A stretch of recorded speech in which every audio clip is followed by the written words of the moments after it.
ವಾಣಿಜ್ಯ ಗ್ಯಾಸ್ ದರ ತೀವ್ರ ಏರಿಕೆ ವಿರುದ್ಧ ಉಡುಪಿಯಲ್ಲಿ ಪ್ರತಿಭಟನೆ ನಡೆದಿದೆ. ಉಡುಪಿ ಜಿಲ್ಲಾ ಯುವ ಕಾಂಗ್ರೆಸ್ ವತಿಯಿಂದ ನಗರದ ಬ್ರಹ್ಮಗಿರಿ ಸರ್ಕಲ್ನಲ್ಲಿ ಈ ಪ್ರತಿಭಟನೆ ಹಮ್ಮಿಕೊಳ್ಳಲಾಗಿತ್ತು. ಕಳೆದ 3 ತಿಂಗಳಲ್ಲಿ 3 ಬಾರಿ ವಾಣಿಜ್ಯ ಗ್ಯಾಸ್ ಬೆಲೆ ಏರಿಸಲಾಗಿದೆ. ಈ ಬಾರಿ 993 ರೂಪಾಯಿ ಏರಿಸಿದ್ದು ಸಾರ್ವಕಾಲಿಕ ದಾಖಲೆಯಾಗಿದೆ. ಯುದ್ಧದ ನೆಪ ಹೇಳಿ ಈ ಮಟ್ಟದಲ್ಲಿ ಬೆಲೆ ಏರಿಸುವ ಮೂಲಕ ಕೇಂದ್ರ ಸರ್ಕಾರ ಹೋಟೆಲ್ ಉದ್ಯಮಕ್ಕೆ ಭಾರೀ ಹೊಡೆತ ನೀಡಿದೆ ಎಂದು ಮುಖಂಡರು ಆಕ್ರೋಶವನ್ನು ವ್ಯಕ್ತಪಡಿಸಿದ್ದಾರೆ. ಬೆಲೆ ಏರಿಕೆ ನೀತಿಯನ್ನ ಖಂಡಿಸಿ ಪಕ್ಷದ ಮುಖಂಡರು ಹಾಗೂ ಕಾರ್ಯಕರ್ತರು ಕೇಂದ್ರದ ವಿರುದ್ಧ ಘೋಷಣೆಗಳನ್ನು ಕೂಗಿದ್ದಾರೆ. ಜಿಲ್ಲಾ ಕಾಂಗ್ರೆಸ್ ಸಮಿತಿ ಅಧ್ಯಕ್ಷ ಅಶೋಕ್ ಕೊಡವೂರು, ಕರಾವಳಿ ಅಭಿವೃದ್ಧಿ ಮಂಡಳಿ ಅಧ್ಯಕ್ಷ ಎಂಎ ಗಫೂರ್, ಹರೀಶ್ ಕಿಣಿ, ಸತೀಶ್ ಕೊಡವೂರು, ಕಿಶನ್ ಹೆಗ್ಡೆ, ಕೊಯ್ಕೆಬೈಲ್ ಮತ್ತಿತರರು ಮುಖಂಡರು ಉಪಸ್ಥಿತರಿದ್ದರು.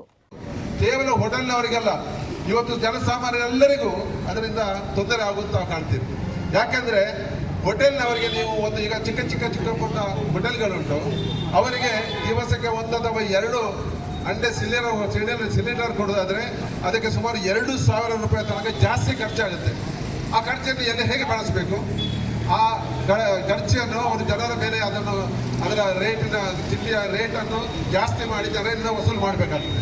ಇಲ್ಲಾಂದ್ರೆ ಆ ಹೋಟೆಲ್ ಬಂದ್ ಆಗ್ತದೆ. ದೊಡ್ಡ ಹೋಟೆಲ್ ಮಾಲೀಕರಿಗೆ ತೊಂದರೆ ಇಲ್ಲ, ಯಾಕಂತ ಹೇಳಿದ್ರೆ ದೊಡ್ಡ ಹೋಟೆಲ್ ಮಾಲೀಕರು ಯಾವ ರೀತಿಯಲ್ಲಿ ಆದರೂ ಅದನ್ನು ಬಳಸಿಕೊಂಡು ದರವನ್ನು ನಿಗದಿ ಮಾಡ್ತಾರೆ. ಆದರೆ ಜನಸಾಮಾನ್ಯರು, ರಸ್ತೆ ಬದಿಲಿರ್ತಕ್ಕಂಥ ಗೂಡು ಹೋಟೆಲ್ಗಳು ಅವರು ಬಹುಶಃ ಇವತ್ತು ಅವರ ಈ ಒಂದು ನೀತಿಯಿಂದ ಇವತ್ತು ಎಲ್ಲ ಉಡುಪಿಯಲ್ಲೇ ಸುಮಾರು 50-100 ಹೋಟೆಲ್ಗಳು, ಚಿಕ್ಕ ಪುಟ್ಟ ಹೋಟೆಲ್ಗಳು ಇವತ್ತು ಬಂದಾಗುವುದರಿಂದ ಅದರಲ್ಲಿರತಕ್ಕಂಥ ಕಾರ್ಮಿಕ ವರ್ಗ ಇವತ್ತು ಎಷ್ಟು ಕಷ್ಟಪಡುತ್ತಿದ್ದೇವೆ.